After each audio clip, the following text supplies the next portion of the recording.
Bonjour à tous et bienvenue sur le bon MJ. Alors je rigole parce que il y a 2 secondes j'ai commencé à enregistrer la vidéo, enfin c'est ce que je croyais, et en fait j'avais pas lancé l'enregistrement donc je recommence. En fait c'est tout simplement parce que je suis fatigué, parce qu'avec ma copine on vient de rentrer du Festival international du jeu à Cannes. Et c'est d'ailleurs ce dont je vais vous parler dans cette vidéo, puisque évidemment comme j'étais là-bas, j'ai pas trop préparé de vidéo pour cette semaine, et donc je vais pas pouvoir faire vraiment des conseils au maître du jeu comme je fais d'habitude. Je vais plutôt vous parler de l'expérience que j'ai eue au Festival de Cannes, de ce que j'ai ramené, des parties de jeux de rôle que j'y ai faites, etc., etc. Alors avant de commencer, j'aimerais remercier tous les gens qui sont abonnés cette semaine et la semaine dernière, parce qu'on a passé la barre des 300 abonnés, et ça fait extrêmement plaisir. Merci à vous. Et d'ailleurs, si vous n'êtes pas encore abonné, je vous invite à le faire. Et si vous ne voulez rater aucune vidéo, vous pouvez cliquer sur la petite cloche à côté du bouton de l'abonnement. Ça va vous mettre une petite alarme, des petites notifications que vous recevrez à chaque fois qu'une de nos vidéos sort. C'est gratuit et ça nous aiderait beaucoup.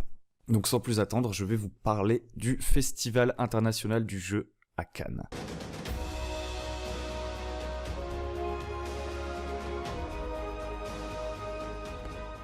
Bon, je m'excuse si c'est un peu mou ou quoi, mais je suis vraiment fatigué. Et je tenais quand même à filmer dès que je rentrais pour être sûr que mes souvenirs soient à peu près intacts. Alors déjà, globalement, qu'est-ce qu'on a fait au Festival de Cannes ? On est arrivé le vendredi, c'est-à-dire le 2e jour, puisque le festival commence le jeudi et se termine le dimanche, mais le jeudi, c'est une journée réservée aux professionnels du monde du jeu. Le jeudi, c'est aussi le jour où sont remis les As d'or, donc c'est des prix qui sont remis par un jury à des jeux proclamés meilleurs dans certaines catégories. Donc là, on parle bien de jeux de société, qui seront donc mis en valeur tout au long du festival, à partir du vendredi, donc à partir de l'ouverture au public. Donc nous, on est arrivé le jeudi soir, on était un peu fatigués parce qu'on est du nord, et Cannes c'est au sud, et on est entré dans le festival à partir du vendredi matin. Donc il faut savoir qu'on y avait déjà été l'année dernière, mais on avait fait une seule journée. Il faut savoir qu'en une seule journée, on fait vraiment rien.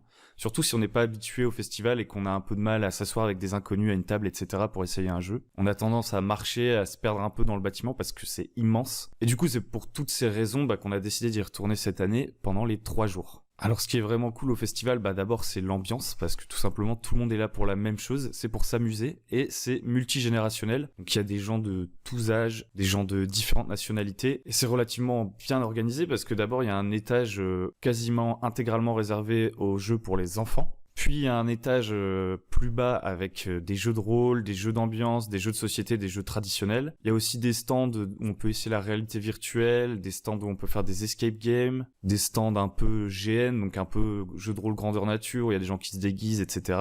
Il y a des stands jeux vidéo aussi, notamment un stand stage Fortnite. Et dans les étages, il y a également des salles réservées pour des conférences, et aussi pour les remises de prix, justement. Et il me semble aussi, d'ailleurs, que dans ces étages supérieurs, il y a des salles Protolab qui ouvrent que le soir. Nous, on s'y est pas rendu, mais on m'a expliqué ça. C'est des sortes de salles où on peut jouer à des prototypes de jeux. Et apparemment, c'est pas mal parce qu'on peut les essayer avec leurs auteurs, etc. C'est des jeux qui sont pas encore édités. Et du coup, on trouve des mécaniques un peu originales, etc. Franchement, ça a l'air pas mal et on se dit que l'année prochaine, ce serait bien d'essayer de faire ça.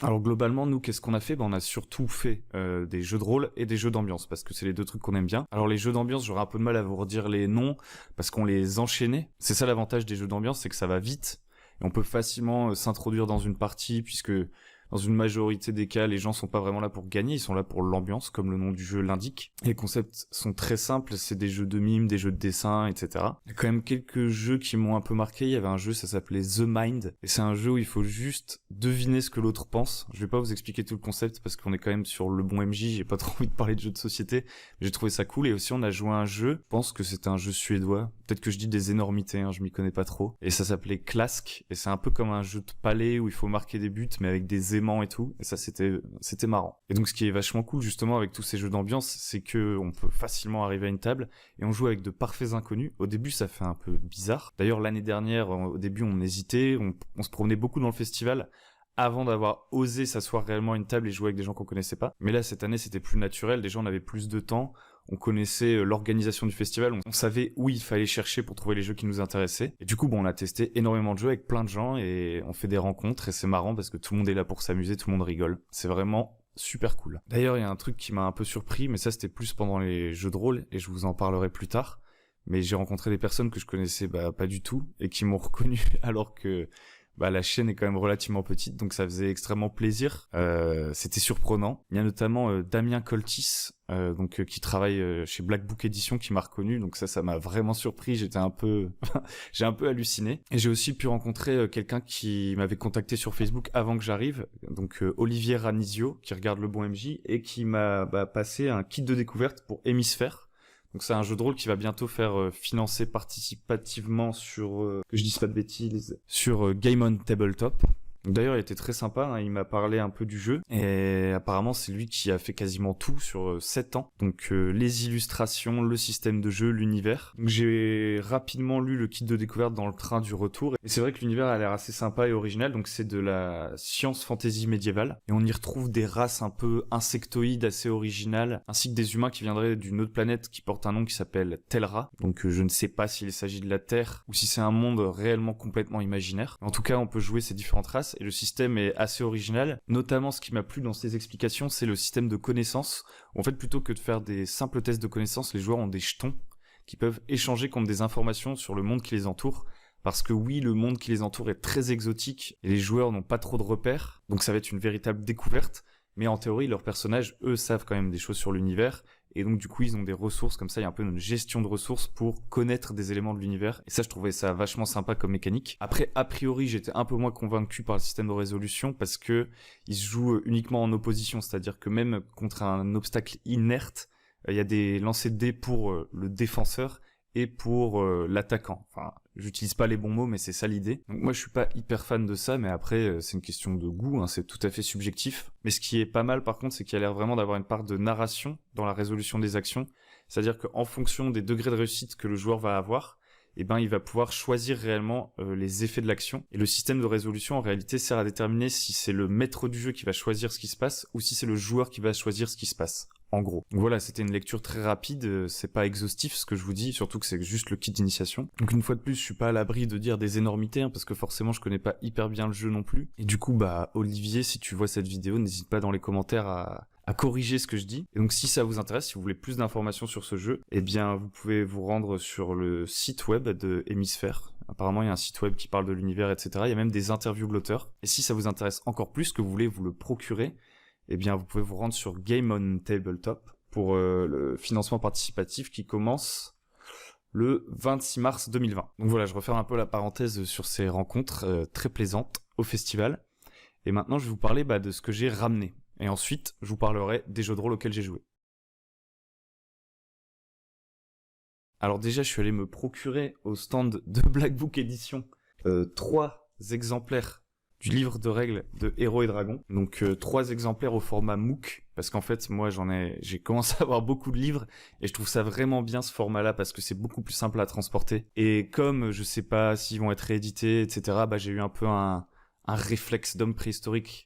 J'ai envie de dire, un réflexe animal, c'est que j'ai préféré tout acheter avant que ça n'existe plus, donc j'en ai acheté 3 directement, pour pouvoir les donner à mes joueurs, pour qu'ils s'imprègnent un peu plus des règles, parce qu'on a l'habitude de jouer avec des systèmes simples, et moi j'aimerais bien passer à un niveau légèrement supérieur en termes de mécanique, etc. Et donc je me suis dit que voilà, pour essayer d'encourager leur investissement un peu dans les règles, j'allais acheter plus de livres pour pouvoir leur prêter. Et à côté de ça, évidemment, j'avais acheté les autres livres du triptyque en MOOC, donc Créature et opposition, c'est-à-dire le bestiaire, cadre de campagne, c'est-à-dire le guide du maître du jeu, et à l'intérieur duquel il y a aussi un univers. Et du coup, comme ces livres, je les avais déjà en format normal, donc les gros bouquins, parce que j'avais pledgé, j'avais participé au financement participatif d'Héros et Dragons, eh bien il n'est pas impossible qu'à l'avenir, je vous les fasse gagner, parce que j'en aurai plus besoin. Ensuite, j'ai acheté le jeu de rôle Meute, par Julien Moreau, parce qu'il faut savoir qu'au festival il y a également le Graal, enfin le Graal d'or, et donc c'est pareil, c'est un concours, il y a un jury, etc. qui élise les meilleurs jeux de rôle. Bon, c'est hyper subjectif, hein, je sais pas, je pense qu'il doit y avoir des gens qui sont pas contents de ce genre de concours. Moi personnellement ça m'affecte pas plus que ça, mais par contre c'est l'occasion de découvrir des choses différentes, et notamment Meute, dont j'avais vaguement entendu parler, et comme il a gagné, par curiosité, je me suis dit, je vais l'acheter. Et en fait, c'est un jeu où les joueurs incarnent des loups-garous, et ont 2 personnalités, du coup, une personnalité humaine et une personnalité de loup, et vivent dans un monde contemporain, et en meute, comme l'indique le nom du jeu. Et donc c'est un jeu qui est vachement axé sur les relations entre les membres de la meute, avec un loup alpha, des loups oméga qui sont un peu mis de côté, des trahisons, des bannissements. Il y a des factions qui essaient d'éliminer les loups-garous, les loups-garous ils essayent de rester discrets, etc. Donc j'ai pas encore lu, mais les illustrations sont plutôt jolies. C'est français, donc c'est bien de soutenir un peu la création française, je trouve. C'est bien illustré, ça a l'air assez simple en termes de règles. Et en plus, pour 45 €, ça vient avec son écran du maître du jeu qui est joli également. Donc je vous le montre, si ça tombe, vous allez rien voir. Hop là, c'était rapide, vous pouvez faire pause si vous voulez mieux le voir. Ensuite, vu qu'on avait pris des passes VIP pour rentrer un petit peu plus vite, on a également gagné des jeux Unlock, donc c'est des escape games à faire chez soi. Et en étant resté un peu au stand d'Asmodée, on a également gagné un jeu, donc je sais pas du tout ce que c'est Mainframe. C'est un jeu de stratégie. Je sais pas si certains d'entre vous y ont joué. En tout cas, si vous connaissez, vous pouvez nous dire dans les commentaires ce que vous en avez pensé. Ensuite, dernière chose que j'ai ramenée, et pas des moindres, ce sont les dés les moins pratiques du monde. Non, peut-être pas, il y en a des pires, il y a vraiment des dés horribles, mais c'est ces énormes dés 20 qui ne roulent pas, tout simplement, ils sont trop lourds, trop gros.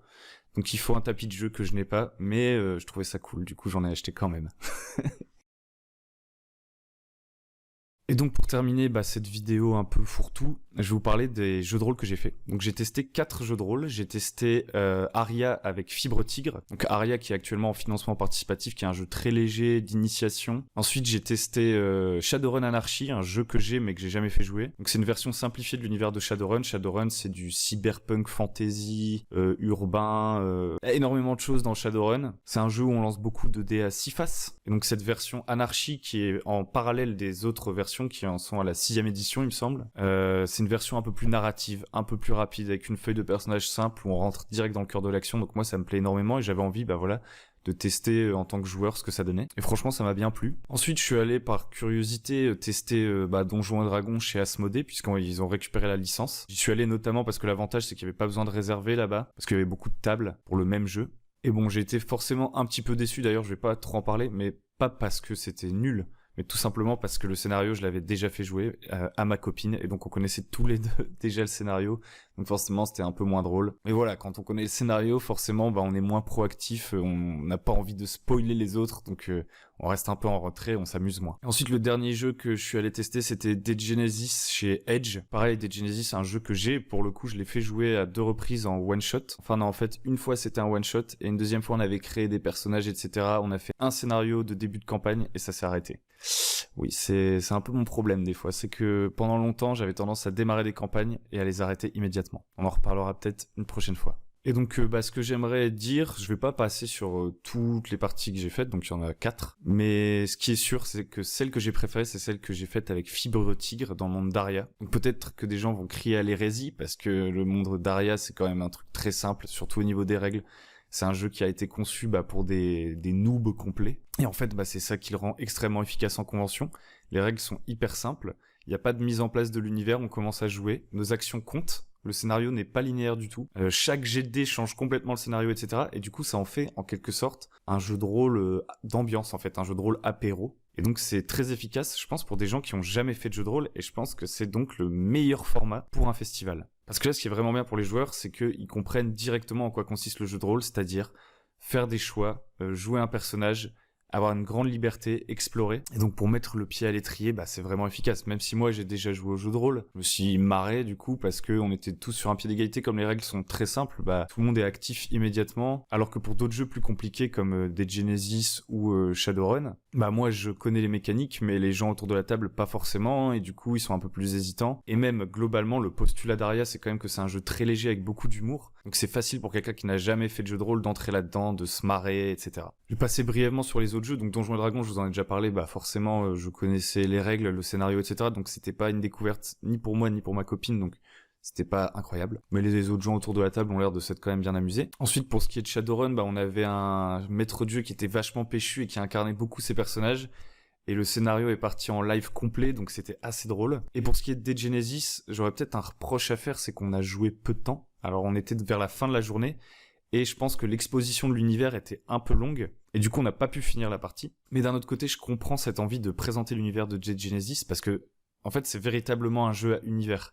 Et donc si vous voulez présenter Dead Genesis à des gens, c'est très difficile de juste leur faire un one-shot sans leur présenter le setting, etc. Ils vont pas véritablement goûter à l'univers. Et c'est peut-être pour ça, je pense, que le maître de jeu tenait à présenter réellement le setting, mettre en place des choses, mais ça s'adaptait moins du coup je pense au format festival, au format partie rapide, etc. Et c'est pas du tout une critique envers le maître du jeu parce que de toute façon c'est extrêmement subjectif. D'ailleurs c'était un excellent conteur, ses descriptions étaient vraiment fortes et on était imprégné dans l'univers. Mais par contre au niveau des actions qu'on a pu mener, etc., on n'a pas eu beaucoup de temps, il n'y a pas eu beaucoup de jet de dés, etc.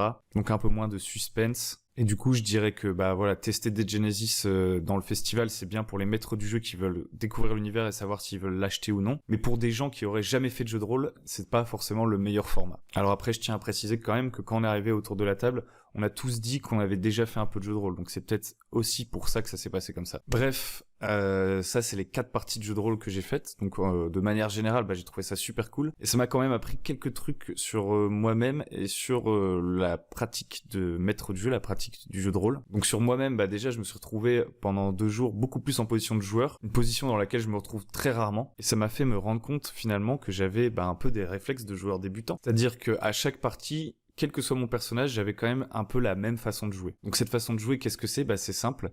Je suis généralement assez insolent, j'aime bien les plans un peu foireux, et j'aime bien le bluff.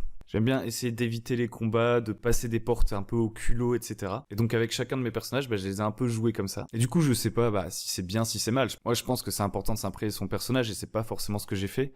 Mais dans le cadre d'un one-shot et d'autant plus avec des gens qu'on connaît pas dans un festival, c'est quand même une facilité d'arriver à la table et de jouer tel quel. De toute façon, on n'a pas vraiment le temps de se mettre dans la peau de notre personnage, de réfléchir à son background, etc. On est plus là pour faire avancer l'histoire et pour tester les règles. Et du coup, avec cette personnalité un peu espiègle, un peu bluff, j'ai essayé de faire avancer l'histoire, qu'il se passe des trucs. Et ensuite, plus globalement, sur la maîtrise du jeu, ça m'a appris quand même pas mal de trucs. Déjà, les maîtres du jeu qui mènent des parties d'initiation comme ça, franchement, ils ont du courage parce que ça doit être hyper fatigant. Donc ça dépend des maîtres du jeu. Il y en a, j'ai vu, qui avaient 2 scénarios et ils alternaient. Mais sinon, il y a plein de maîtres du jeu qui, toute la journée, font le même scénario en boucle 5-6 fois. Et moi, je pense que je deviendrais juste complètement fou. Et ce qui est extrêmement difficile aussi, c'est qu'on n'est pas du tout dans un milieu isolé favorable à l'ambiance, à l'immersion, ça c'est clair. Il y a plein de gens qui passent autour, il y a énormément de bruit, il y a des annonces, par exemple quand il y a un enfant qui s'est perdu et qu'on dit le petit Nicolas est attendu à l'accueil, ça gueule un peu. Et du coup, ça doit être un exercice quand même assez difficile. Et d'ailleurs, un des éléments qui a peut-être joué dans le fait que la partie que j'ai préférée, c'était celle avec Fibre Tigre sur Aria, c'est qu'il avait plus de table disponible. Alors de base, lui, il faisait jouer dans la zone du Graal, ça s'appelle. Donc d'habitude, lui, il faisait jouer ces parties-là. Mais au moment où on a essayé, il avait plus de table. Et du coup, on a essayé dans le stand d'Eldercraft. Donc Eldercraft, c'est l'éditeur d'Aria. Et du coup, on était complètement isolé par rapport à toutes les autres tables de jeux de rôle qui, elles, sont dans des grandes pièces où il y a plein de tables autour. Et donc c'était plus calme et un peu moins fatigant de jouer dans ces circonstances, et ça a sûrement joué aussi sur la qualité de la partie. Donc voilà, c'est tout pour cette vidéo. Je sais pas si c'est très intéressant, je raconte un peu ma vie. Si ça tombe, il y a des trucs hyper cool qui ont eu lieu pendant le festival que j'ai oublié. Et oui, effectivement, il y a un truc hyper cool qui a eu lieu pendant le festival que j'ai oublié.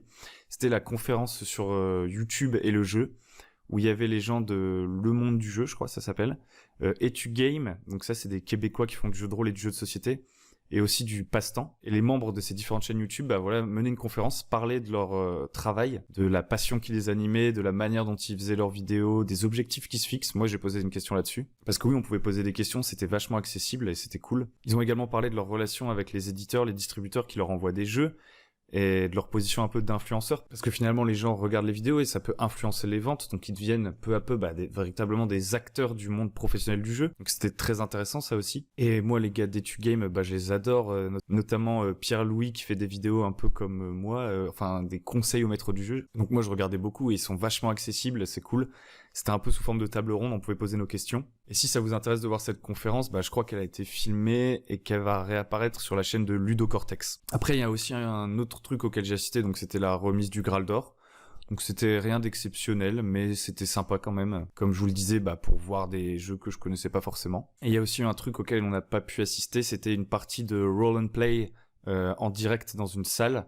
Mais on l'a regardé entre 2 journées en se reposant, puisqu'il y avait un live Twitch, et c'était vachement cool. D'ailleurs, il y avait Maxime Chatham parmi les joueurs et Fibre Tigre. Et du coup, c'était vraiment marrant, de les voir jouer en direct, parce que c'était plus interactif avec le public, etc. Il y avait un peu plus de déconne. Et moi, bah voilà, j'aime bien quand ça rigole un peu autour de la table, c'est pour ça que je regarde pas toujours tous les épisodes de Roll and Play. Mais là, pour le coup, ce live et tout, bah ça m'a un peu réconcilié avec le truc parce que j'ai dû m'arrêter après la saison 2. Et je trouvais ça beaucoup plus sympa, l'interactivité avec le public. Donc voilà, c'est tout pour cette vidéo. J'espère que ça vous a plu, même si je racontais un peu ma vie. Je pourrais vous faire croire que là, je vais aller dormir, mais je vais sûrement commencer à la monter. Et donc, vous la verrez demain, mardi. La semaine prochaine, bah, je vais refaire une vidéo conseil, comme d'habitude. Je vais vous parler de comment on termine une campagne, parce que c'est d'actualité, en fait, tout simplement. Je termine normalement ce week-end ma campagne qui a duré 10 séances à peu près, donc c'est relativement court, hein. Il y a des gens qui vous diront qu'une campagne, ça doit s'étaler sur des années.